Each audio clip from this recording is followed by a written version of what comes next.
My sister and mom recently tried to undermine my wedding to my husband by claiming my jealous sister was pregnant with his child and deserved to marry him instead.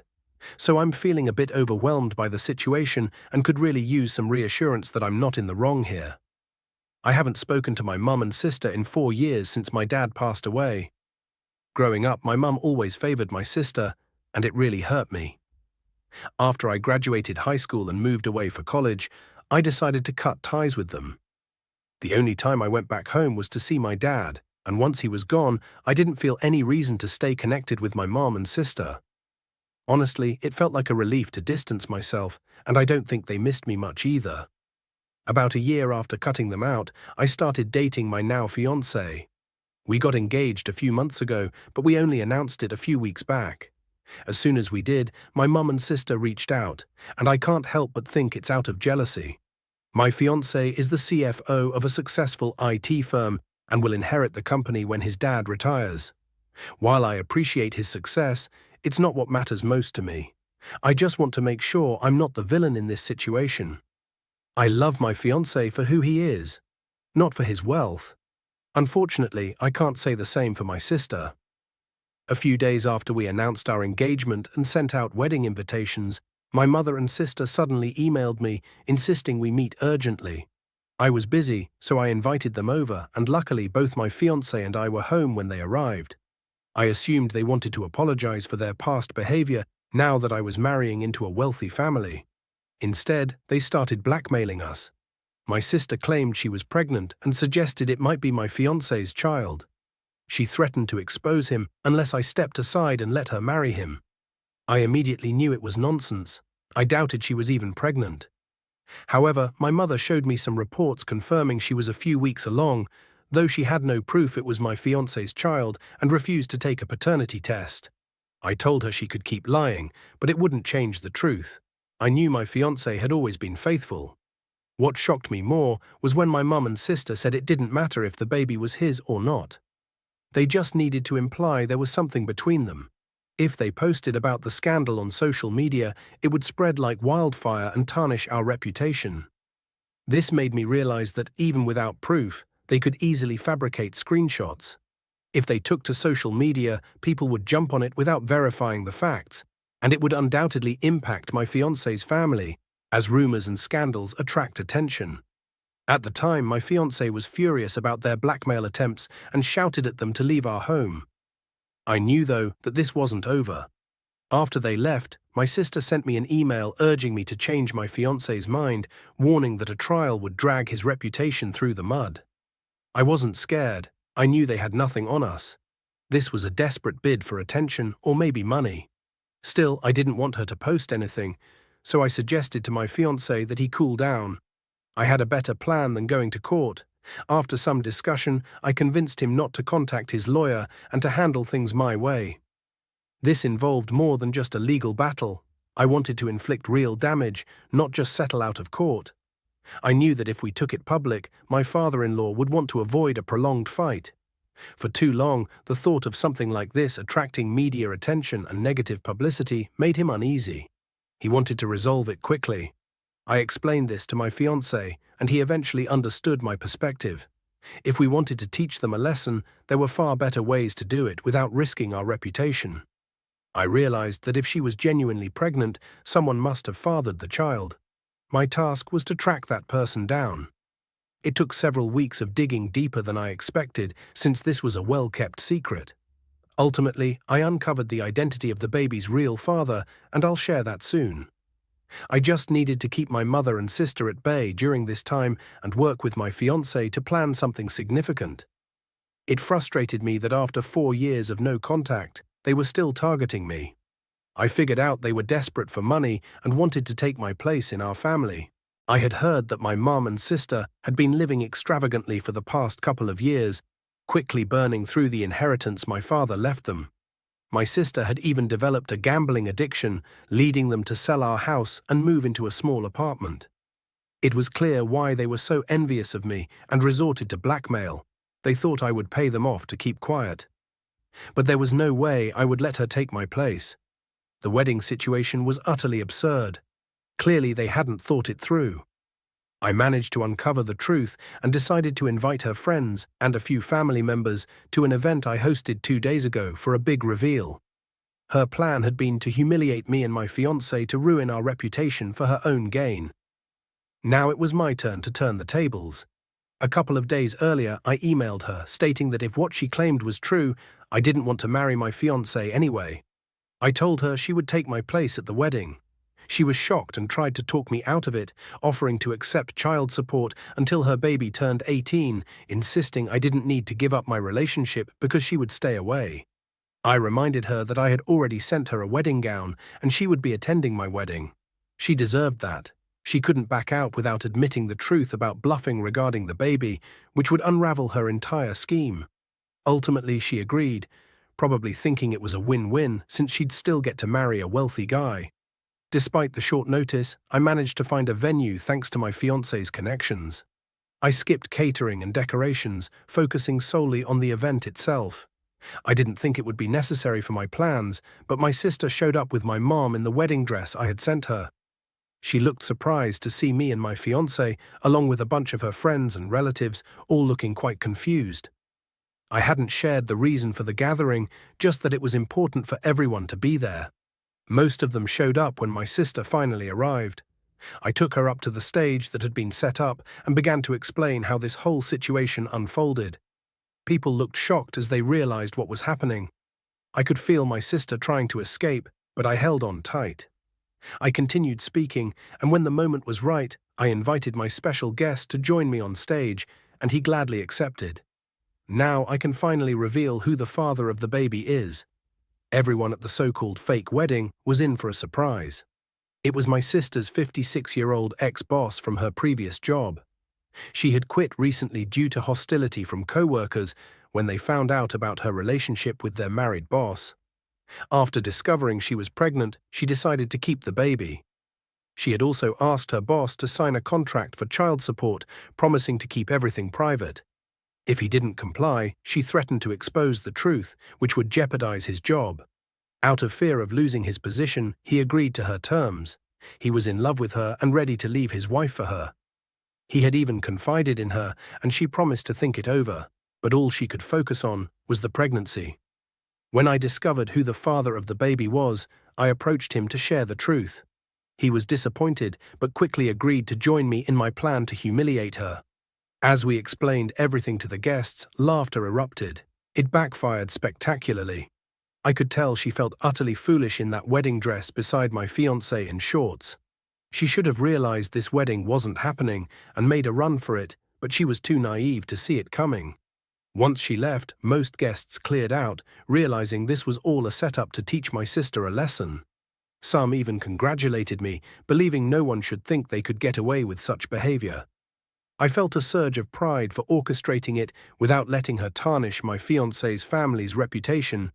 Even if she had tried to retaliate, we could have taken legal action. Now, I doubted she would even have the nerve to try. While I initially reveled in my success, after sharing the story with a few friends, they cautioned me that I had gone too far. They suggested I should have taken it to court instead of resorting to such tactics. My fiancé and I are really confused. We thought we were being clever by avoiding court, but now my friends are distancing themselves and calling me manipulative and cunning. It hurts because I wouldn't have acted this way if my sister hadn't been so desperate and unreasonable. It feels like people are overlooking her behavior and painting me as the villain for no reason. Maybe I am the bad guy. I'm really not sure. Since I posted about this, my friends have pushed me away because of how they view my actions. Some commenters suggested my response was extreme, but I didn't think it was as terrible as they made it out to be. I felt okay about what I did, especially since my fiancé was supportive, which made it easier. However, a few hours ago, we received some troubling news. I got messages from an unknown number, which turned out to be my mum, saying my sister is in the hospital because of what happened. After we threw that fake party to humiliate her, everyone in her life started cutting her off and lost respect for her. Now, both my fiancé and I are feeling incredibly guilty and unsure of what to do next. She should have seen it coming, but the way we handled the situation made everything so much harder for her. Ever since that day she came home, she's been miserable and unable to stop crying. It's not surprising, but unfortunately, she made a risky choice last night and went out drinking alone. She told my mother she was just going for a walk, but instead she went to a bar on the other side of town and got completely wasted. She tried to drive herself home and ended up skidding off the road and crashing into a tree, sustaining serious injuries. This is especially alarming because she's pregnant, and I can't help but worry about the baby. If anything happens, I don't know how I could ever forgive myself, and I know my fiancé feels the same way. Right now, we don't care what our friends think or what people on Reddit might say. We just want to avoid having this on our conscience. No one in our situation would disagree. What's done is done, and we can't change the past, but all we can do now is pray for the best. She doesn't deserve this, despite her mistakes, and I stand by that. We found out just a few hours ago and haven't responded to any texts yet, but we're considering visiting her in the hospital if it feels right. Update: my fiancé and I decided to visit my sister in the hospital. It's almost 3 in the afternoon now, and we left for the hospital around noon. When we arrived, I got to see my mother, and she was really stressed out and clearly unhappy to see me, which I couldn't blame her for. Right away, she told me to go away, but I pointed out that she couldn't hold me responsible for what had happened. After all, it was her and her daughter who had come up with that crazy plan. It would have been much simpler just to ask me for the money. She explained that she had tried to stop my sister, but my sister became upset and reckless when she learned who I was engaged to. Given their own financial struggles, she thought it was unfair, which led her to concoct that ridiculous plan to blackmail my fiancé and me. Despite my mother warning her against it, she went ahead anyway, and my mum felt she had to support her. I stood my ground, telling my mum I wouldn't apologize for what was essentially a stunt to humiliate my sister. What she had planned for my fiancé and me was far worse than what we had done. Our visit was motivated by concern, not an apology. We weren't sorry for our actions, but we were sorry for what she was going through. Ultimately, she made a series of poor choices, enabled by our mother, and now she had to face the consequences. My mum didn't argue with me, she just seemed to accept it. By the time we arrived, my sister had regained consciousness, but she was in a lot of pain and had a serious concussion from the accident. We had to wait a few minutes before we could proceed. When I was finally allowed to see her, I honestly didn't expect her to agree to meet after everything that had happened. So I was surprised when she accepted, and the nurse came to guide us. When I saw her, she was in rough shape, and I can't even describe how traumatizing it was to see her like that. Thankfully, we learned that her baby was safe and sound. It was mostly her face, neck, and shoulders that had suffered the worst from the accident. For now, at least, there were no worries regarding the pregnancy. Walking in felt awkward, and I wasn't sure what to say, but she broke the ice first. She told me she felt her situation was well-deserved. She sounded really unhappy, but she still apologized, explaining it was hard for her to accept that I was doing so well.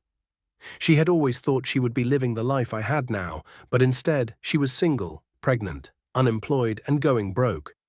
She opened up about how miserable she had been in recent weeks, which led her to act recklessly. I felt a pang of sympathy for her, but I didn't know how to respond, so I let her vent. She expressed her jealousy and frustration, and eventually she admitted that my visit made things even harder for her. Knowing how different our lives had turned out, I felt wronged and knew my sister didn't deserve my empathy, yet I chose to be the bigger person and show up for her. She seemed on the verge of tears, so I told her I understood things would never be okay between us, but I genuinely felt bad for her. I wanted to say everything would be fine, but I couldn't guarantee that, so I opted for silence. Instead, I advised her to hang in there and work on improving her life rather than resorting to manipulation and deceit. Those actions were dishonest and illegal, and perhaps this was just karma catching up with her. After that, she didn't say much, just closed her eyes and mentioned she wanted to sleep. Before we left, I gave my mum some cash, even though I didn't have to. I just felt compelled to help. I don't know what the future holds for them, but I truly hope nothing terrible happens. I'm not the type to wish harm on anyone, not even after everything.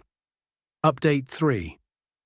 Hi everyone, it's been 5 days since I visited my sister in the hospital, and my fiancé and I are just a week and a half away from our wedding.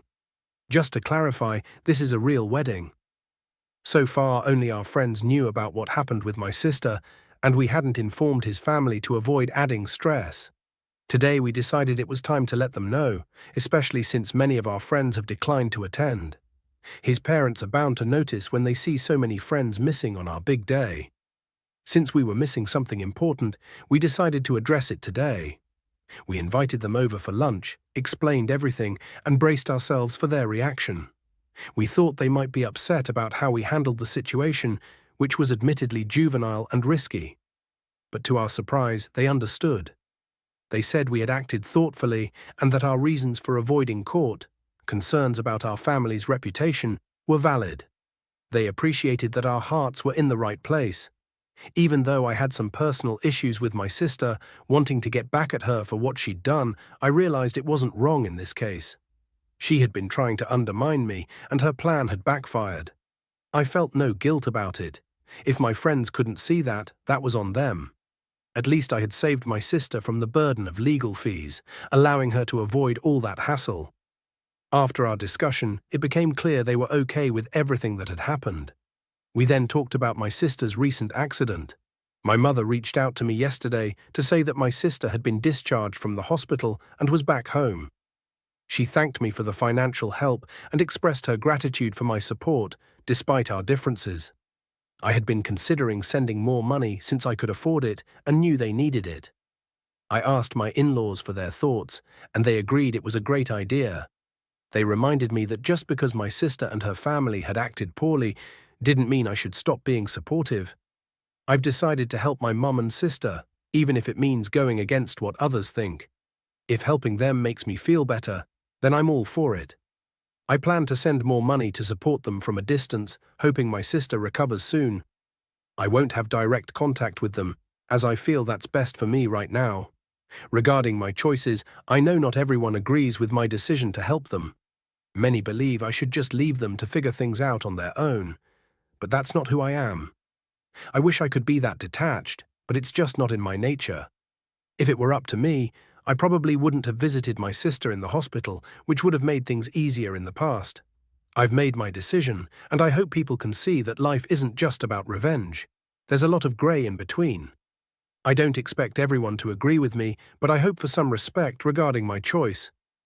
I've been sending money to my mom, and she mentioned that my sister is planning to start looking for jobs soon, which is a step in the right direction.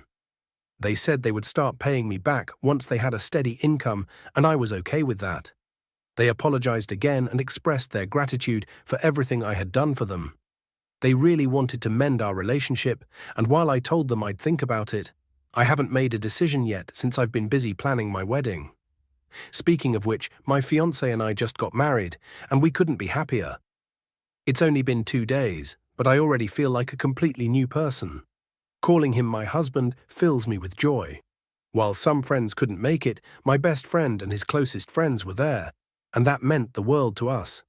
We're heading off on our honeymoon in a couple of days, and that's all we're focused on right now.